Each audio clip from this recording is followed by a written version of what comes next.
Assalamualaikum warahmatullahi wabarakatuh. Kemarin kita telah membahas tentang morfologi mikroba, maka hari ini kita akan membahas tentang hubungan kuman dengan hospes lingkungan. Ya, kalau kalian masih ingat, silahkan dibuka-buka untuk materi kemarin. Kemudian pengertiannya adalah adanya kuman dalam tubuh manusia tidak selalu diikuti dengan keadaan sakit. Artinya banyak kuman masuk ke dalam tubuh tapi ternyata tidak berefek pada si orang tersebut atau tidak membuat sakit. Kayak banyak kasus pada saat sekarang ini, banyak orang yang tanpa gejala ternyata membawa carrier suatu virus gitu. Kemudian bahkan kebanyakan interaksi kuman hospes tidak terwujud dalam bentuk yang keadaan sakit.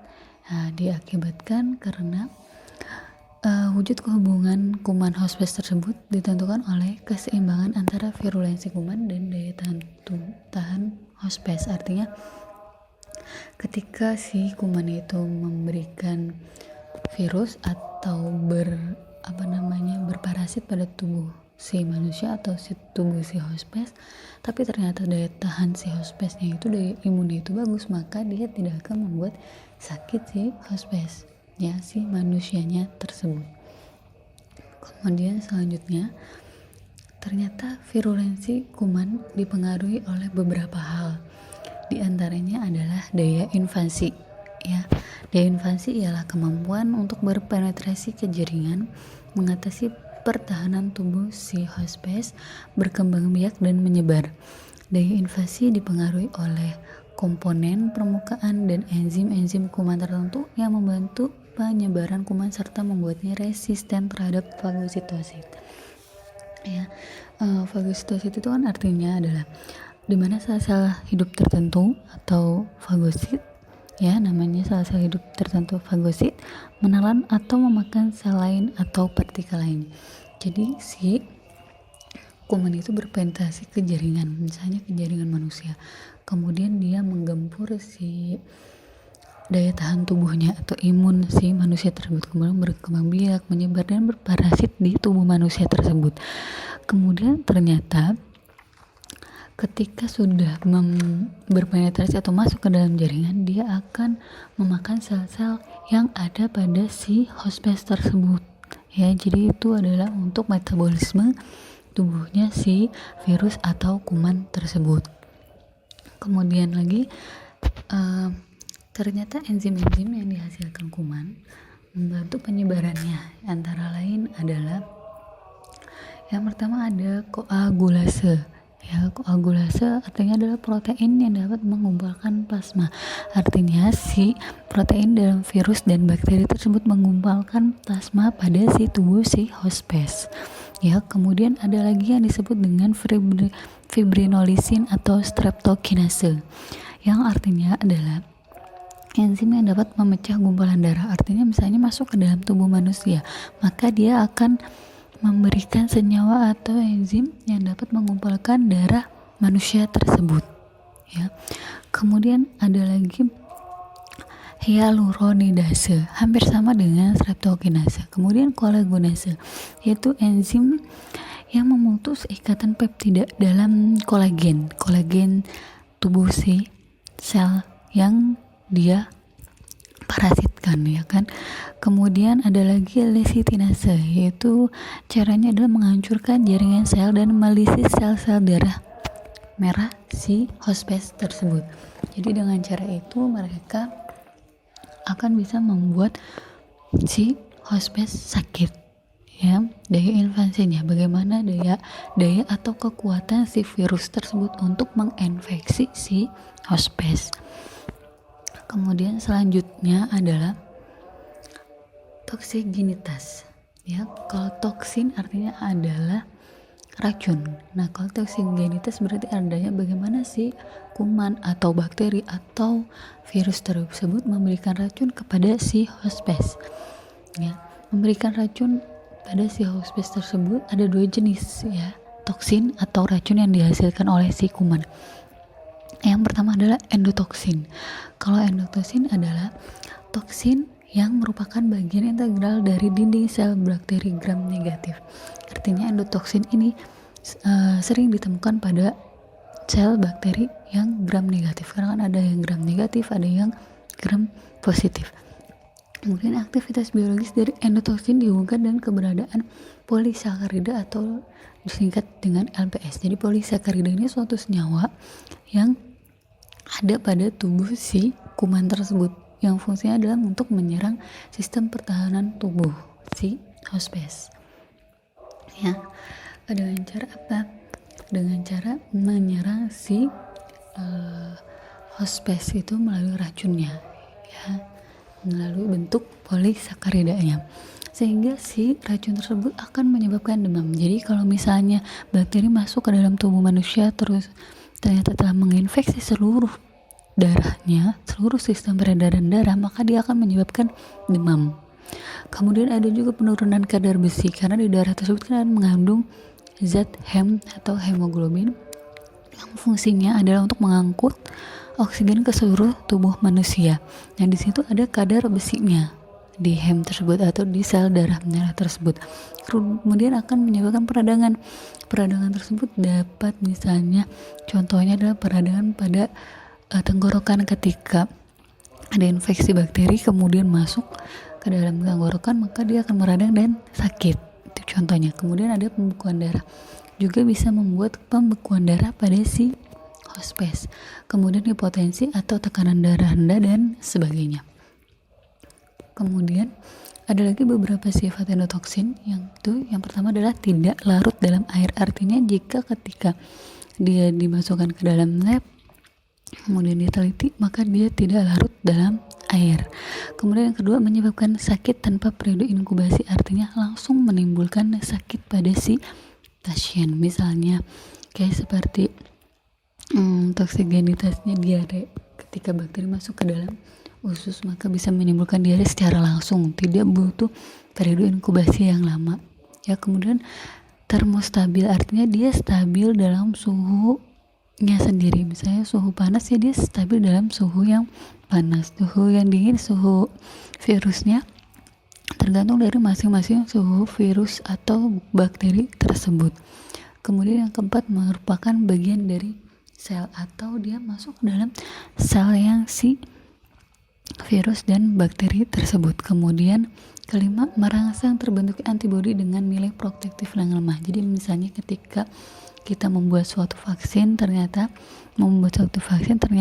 antibodi yang didapatkan dari sel endotoksin ini lemah, artinya tidak bisa untuk sebuah vaksin. Jadi kalau misalnya dicoba ternyata protektifnya lemah atau daya penjagaannya itu lemah, sehingga tidak bisa digunakan untuk antitoksin.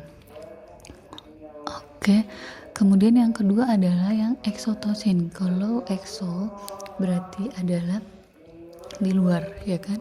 Kalau endo tadi ada di dalam, kalau ekso ada di luar. Ekso merupakan komponen protein terlarut yang disekresikan oleh bakteri hidup pada fase pertumbuhan eksponensial. Kalau kalian ingat fase pertumbuhan eksponensial, ya, yang minggu kemarin kita bahas, yaitu ketika seperti apa mikroorganisme yang tumbuh dan membelah pada kecepatan yang sangat maksimal. Jadi ketika pada fase tersebut si bakteri akan terus-terusan tumbuh dalam kecepatan yang maksimal, entah itu bentuknya yang bertambah besar dan jumlahnya pun yang bertambah banyak. Nah, eksotosin ini dihasilkan pada saat fase pertumbuhan eksponensial tersebut.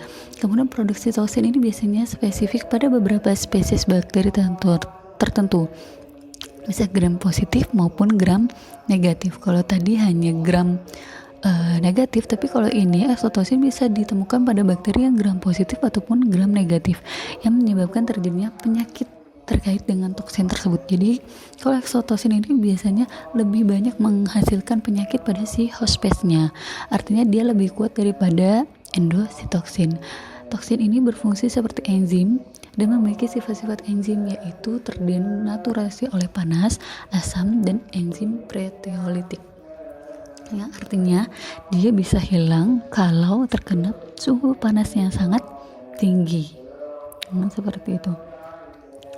Kemudian beberapa sifat dari eksotoksin, yang pertama adalah mudah larut dalam air. Kalau tadi endositoksin tidak mudah larut, kalau eksotoksin larut dalam air. Kemudian kedua merupakan suatu protein. Kalau eksotoksin, kalau tadi endositoksin adalah termasuk bagian dari si virus tersebut. Kalau yang eksotoksin itu merupakan suatu protein. Kemudian bila disuntikan pada jasad hidup yang peka, artinya ketika ditaruh di lab kemudian disuntikan pada suatu hewan, misalnya tikus misalnya, maka saat itu akan menjadi sakit sesudah masa inkubasi. Artinya dia mempunyai masa inkubasi beberapa hari, tergantung si virus atau si bakteri tersebut, bisa 2 hari, 3 hari, atau sampai 14 hari. Seperti kayak virus corona itu 14 hari itu masa inkubasi. Nah, jadi dia berjalan sebenarnya dalam tubuh si pasien atau hospes itu sudah ada virus, tetapi belum ada tanda gejala. Setelah masih inkubasi beberapa hari, maka dia akan menimbulkan suatu gejala. Nah, kalau endositoksin langsung pada saat itu juga terjadi gejala. Kemudian yang keempat, kekuatan toksin untuk membuat sakit dapat hilang jika dipanaskan pada temperatur 56 derajat Celcius, artinya bersifat termolabil. Akan hilang juga kekuatannya jika disimpan lama dalam temperatur kamar biasa atau dicampur dengan bahan kimia.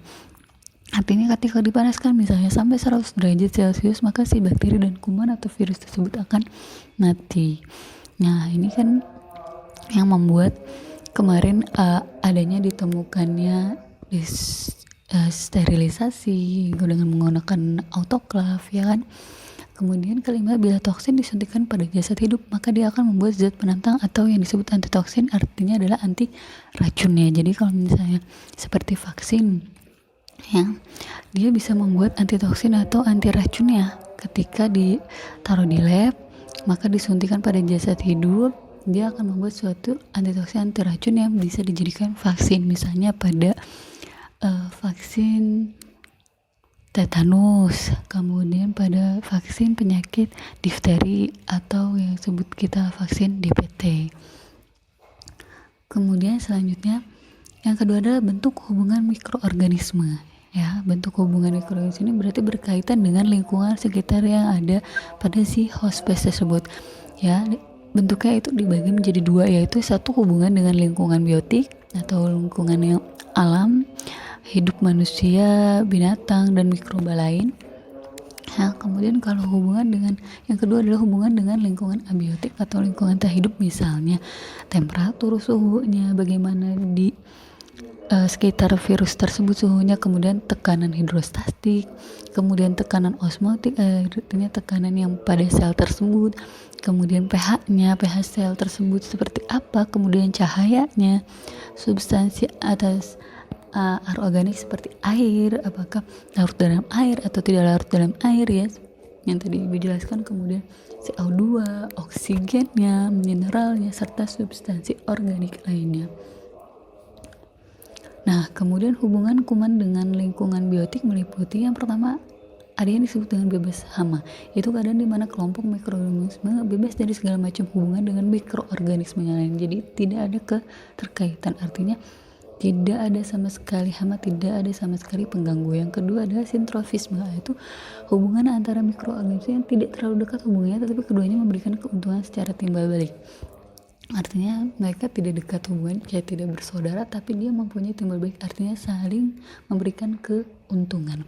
Kemudian yang ketiga adalah netralisme atau hubungan antara mikroorganisme yang berbeda spesiesnya, tetapi dalam interaksi kehidupan mereka tidak saling mengganggu atau merugikan dan tidak saling menguntungkan. Artinya netral, hidup sendiri-sendiri, gak ada yang saling menguntungkan, gak ada juga yang saling merugikan. Kemudian yang selanjutnya ada kompetisi, yaitu hubungan antara mikroorganisme yang bersaing untuk hidup dalam medium yang sama akibat terbatasnya zat makanan serta energi yang tersedia dalam medium tersebut. Ya, misalnya saja kalau ada satu laut, ada ikan paus misalnya dengan ikan hiu, maka dia saling berkompetisi untuk mendapatkan makanan. Kemudian kelima adalah antagonisme, yaitu hubungan antara mikroorganisme yang saling berlawanan. Mikroorganisme satu dapat mengeluarkan zat atau hasil metabolismenya yang dapat meracuni atau membunuh mikroorganisme yang lain. Biasanya kalau antagonisme ini sebagai pertahanan si hewan atau si mikroorganisme itu sendiri ya. Nah, biasanya hubungan antagonisme ini kalau dilakukan penelitian di lab, maka akan membuat dasar penemuan antibiotika terhadap mikroorganisme. Antibiotik yaitu untuk obat antibakteri. Kemudian yang keenam adalah simbiosisnya. Simbiosis ini ada dibagi menjadi 3. Kalau simbiosis artinya hubungan yang dekat antara dua bentuk kehidupan. Jadi dia saling berikatan.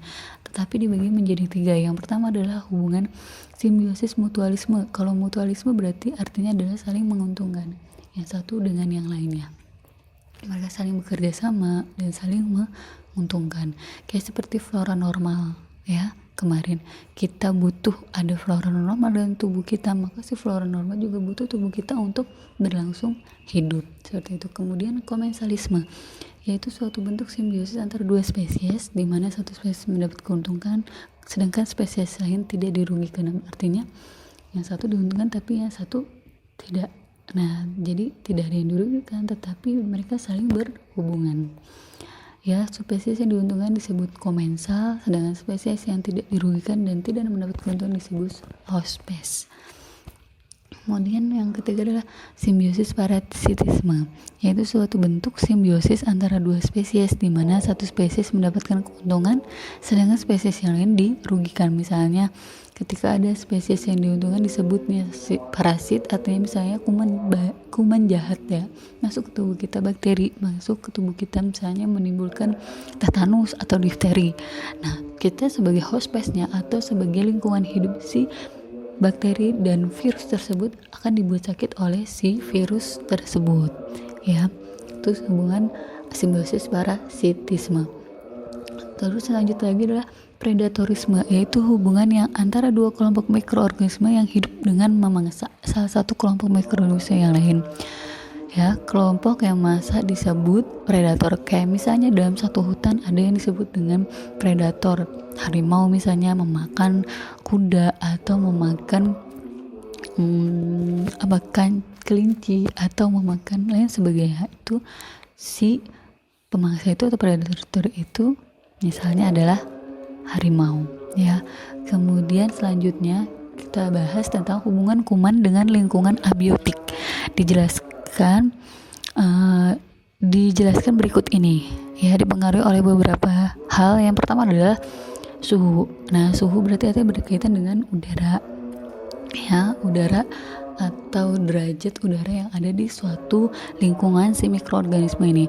Masing-masing mikroorganisme mempunyai suhu tubuh optimum, minimum, dan maksimum untuk pertumbuhannya. Jadi satu mikroorganisme bisa di 20 derajat misalnya, satunya lagi hanya di 30 derajat misalnya, seperti itu. Nah, kemudian hal ini disebabkan di bawah suhu minimum dan di atas suhu maksimum aktivitas enzim akan berhenti. Jadi ada yang aktivitas enzimnya berhenti di 50 derajat misalnya atau di 70 derajat, maka itu akan berbeda. Setiap virus dan kuman akan berbeda-beda.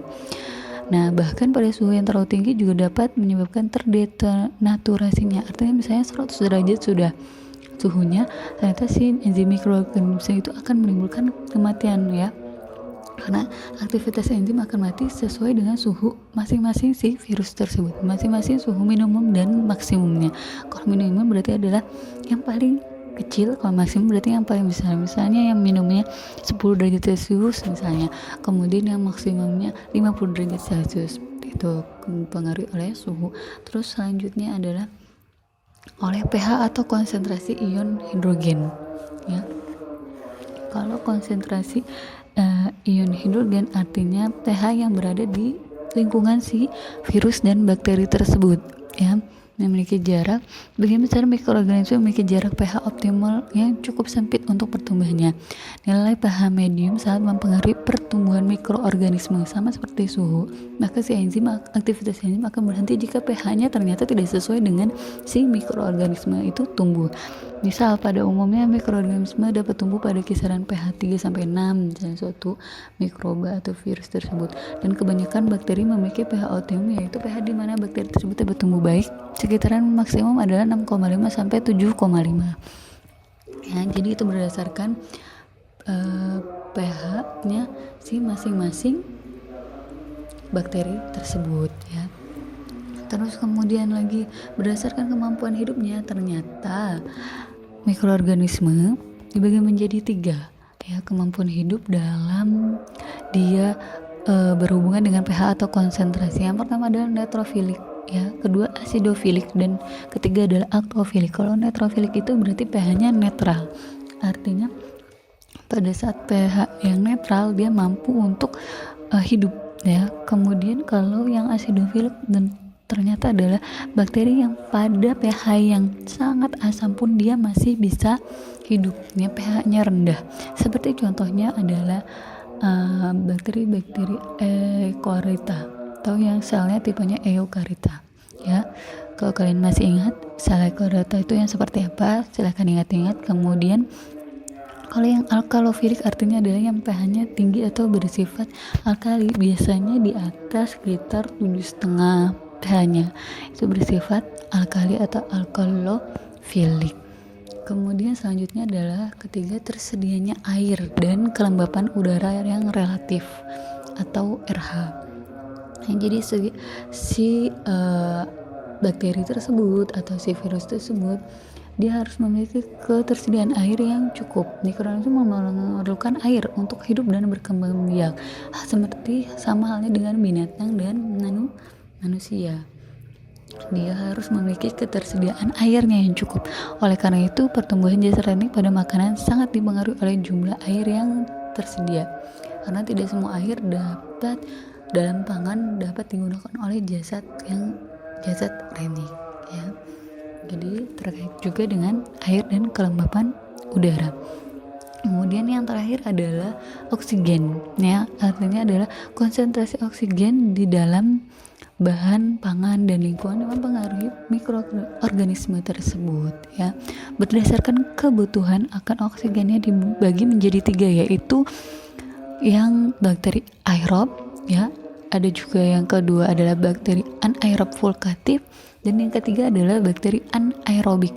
Kalau aerob berarti bakterinya sangat membutuhkan oksigen dan mutlak harus memerlukan oksigen ya, karena kalau tidak ada oksigen maka dia tidak akan hidup atau tidak akan berkembang biak. Itu untuk bakteri yang aerob. Misalnya adalah pada bakteri Nitrosomonas atau Acerobacter dan Nocardia steroides ya. Kemudian bakteri yang anaerob fakultatif artinya bakteri yang dapat hidup dalam keadaan dengan atau tanpa oksigen. Jadi ketika ada oksigen dia bisa hidup, ketika tidak ada pun bisa hidup. Walau pertumbuhannya akan jauh lebih cepat jika ada oksigen di sekitarnya dia. Misalnya adalah bakteri Clostridium tetani dan bakteri Methanobacterium ya. Kalau anaerob fakultatif ini artinya adalah bakterinya mempunyai spora, jadi dia memiliki berspora, berbeda dengan bakteri anaerob. Yang anaerob dia mutlak tidak membutuhkan oksigen dalam lingkungannya, artinya tidak butuh, malah ketika ada oksigen dia akan mati seperti itu. Nah, kalau bakteri anaerob ini adalah bakteri yang tidak berspora ya. Kalau anaerob fakultatif itu berspora, kalau aerob biasa itu ya tidak berspora.